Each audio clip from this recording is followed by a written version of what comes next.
Greetings to you, friends. This is Dick Foth with Stories from the Road. And it's Veterans Day 2024, November 11th. Last week was election time. And it's Veterans Day this week. Those two times have one thing in common. That whether one is elected by the people in a county or a state or in the nation, or whether a person has served the country in uniform, that thing in common is to, quote, defend the Constitution. To serve the nation, here's the language, to serve the nation by defending the Constitution. The Constitution is an architecture, it's an idea. It's a basis for keeping a nation free. Let me just read this to you. I'm holding in my hand a pocketbook copy, you can get these, of the Constitution of the United States. This is how it reads. We, the people of the United States, in order to form a more perfect union, establish justice, ensure domestic tranquility, provide for the common defense, promote the general welfare, and secure the blessings of liberty to ourselves and our posterity, do ordain and establish this Constitution for the United States of America.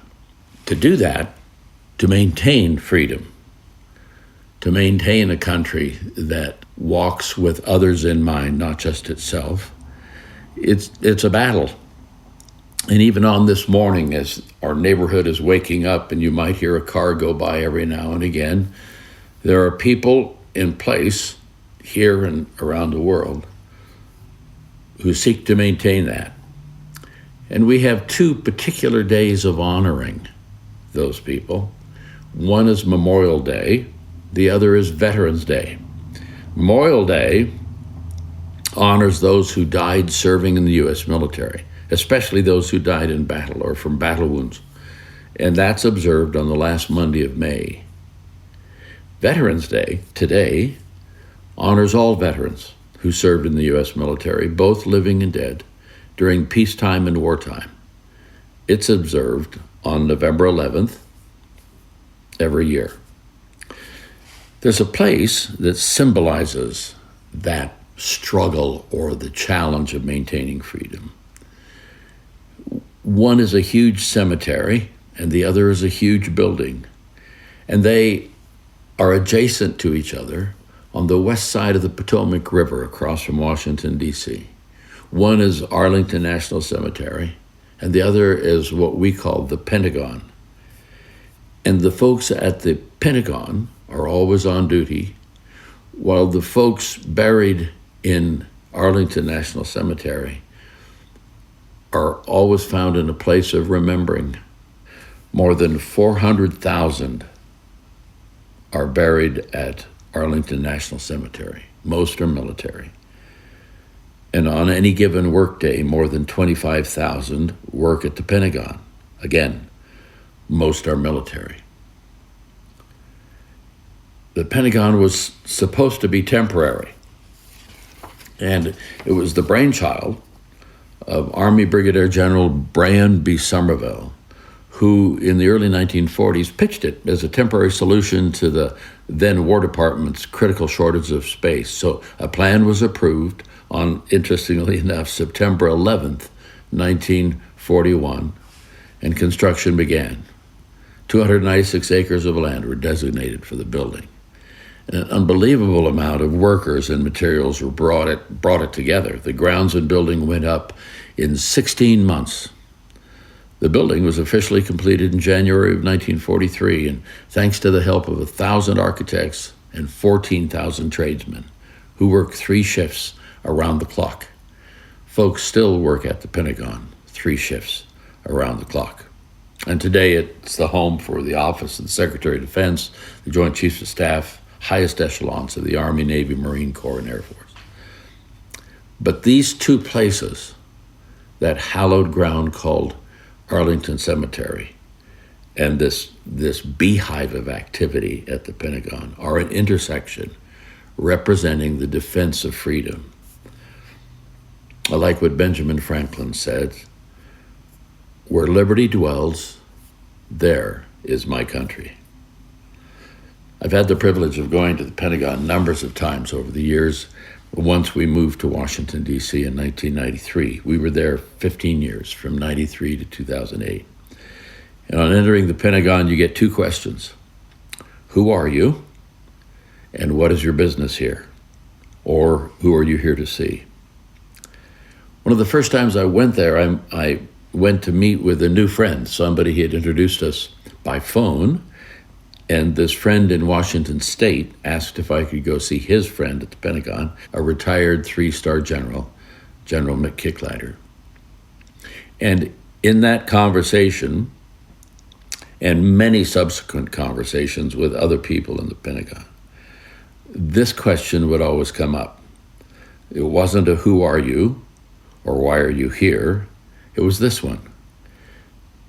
Dick, have you served?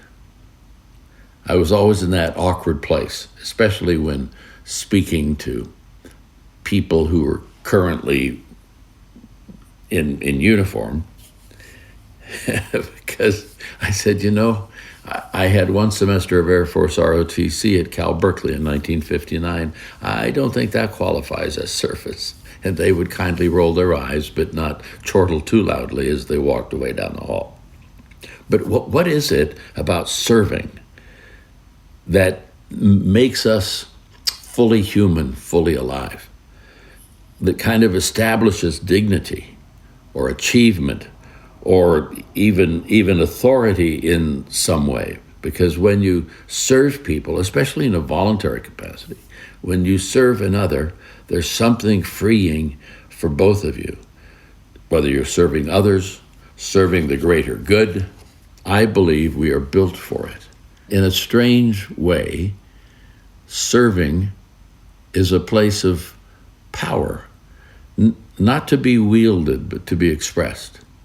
Many of you know, and I've had him on this podcast before, that I have a friend who served as head of the Navy for 5 years, from 2000 to 2005, Admiral Vern Clark. And when he first took that position, just a few weeks after he took that, or was given that position, I walked into his office and he said, Dick, I'm going to be talking to my admirals here in a couple of weeks, and I just want to run these things by you that I'm going to say to them. And he listed his 5 sort of leading thoughts in talking to these admirals. And one cluster of the thoughts was this: I want to be able to say to our admirals, we have these 18-year-olds, 19-year-olds who raise their right hand and commit to service. They commit to go in harm's way. And they pledge to defend the Constitution of the United States. And what do we expect of them? We expect them to do that. But what can they expect of us? And he said, I want to tell them that we will give you the very best equipment, we will give you the very best training you could find anywhere in the world. But we will also teach you that to serve is a noble thing. So at Arlington National Cemetery, you have the bodies of people who have served and given the last full measure of devotion.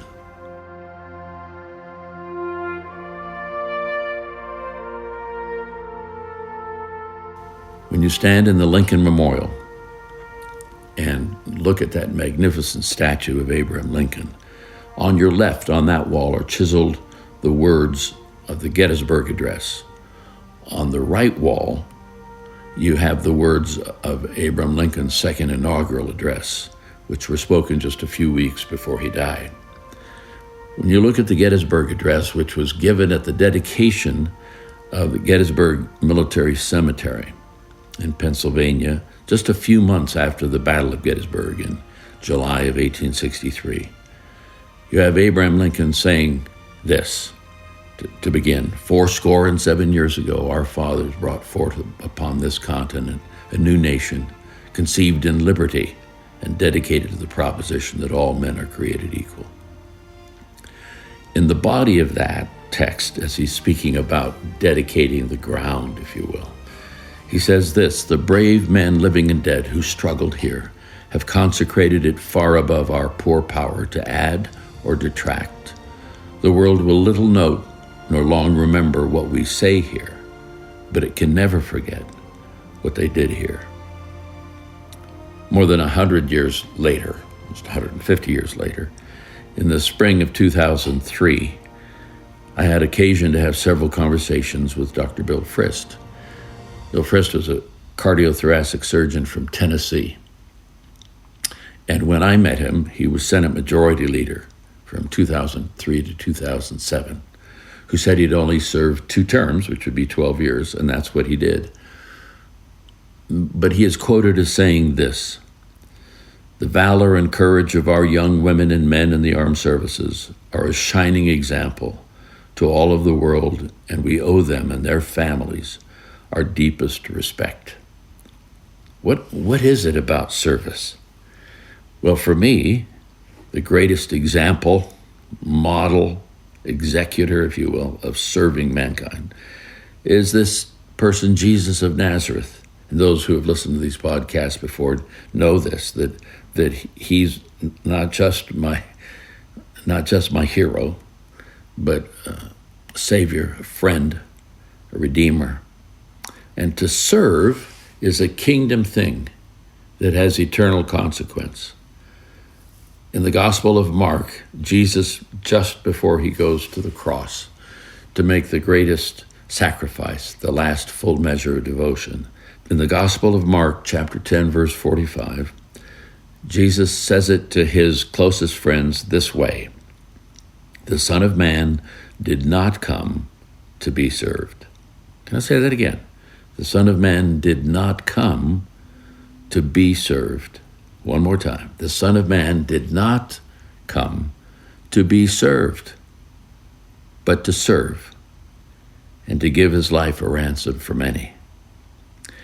It's with that thought in mind that I say to all of you who have worn the cloth of the nation in the past or today wear the cloth of the nation, to defend that idea called the Constitution of the United States and to keep us free. We are so grateful to you. God bless you on this day and going forward. Thank you, friends, for listening to Stories from the Road and for your kindness in the things that you say.